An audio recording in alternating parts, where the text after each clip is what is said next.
Donc j'ai commencé à faire de la recherche dans le laboratoire de Gilles Thomas, à l'Institut Curie.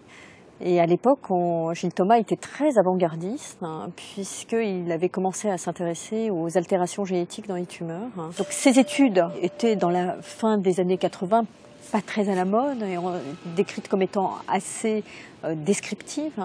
Mais finalement, récemment, elles ont pris toute leur valeur, puisque maintenant on a bien compris que le cancer était en fait une maladie du génome des cellules.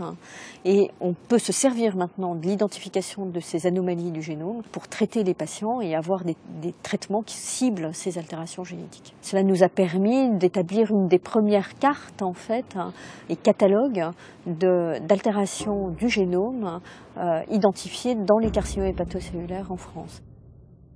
Nous avons eu la chance de pouvoir publier récemment un article dans Nature Génétique. C'est une satisfaction pour l'ensemble de l'équipe.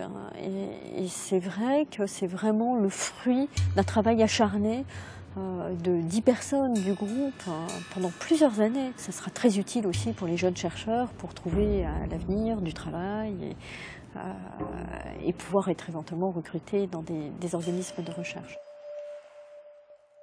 Jacqueline Godet m'a demandé de participer au conseil scientifique de la Ligue nationale contre le cancer il y a 4 ans.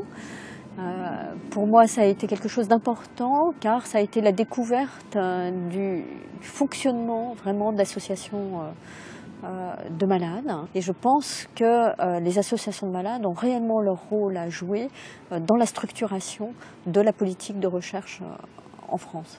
La Ligue, à travers le programme Carte d'identité des tumeurs, a soutenu les travaux de recherche de Jessica financièrement et également en apportant la compétence des bioinformaticiens de l'équipe de la Ligue. Jessica est très préoccupée en fait que son activité professionnelle serve auprès des malades pour leur apporter à la fois des connaissances, des perspectives de thérapeutique et donc de guérison. Jessica, disons, passe du temps bénévolement pour la Ligue en participant au comité d'expertise scientifique que la Ligue a mis sur pied pour évaluer les projets qui lui sont soumis. Le rapprochement avec les cliniciens et avec les associations de malades fait poser la question finalement de la vulgarisation des découvertes ou des travaux que l'on mène en fait dans les laboratoires. Je pense que de faire partie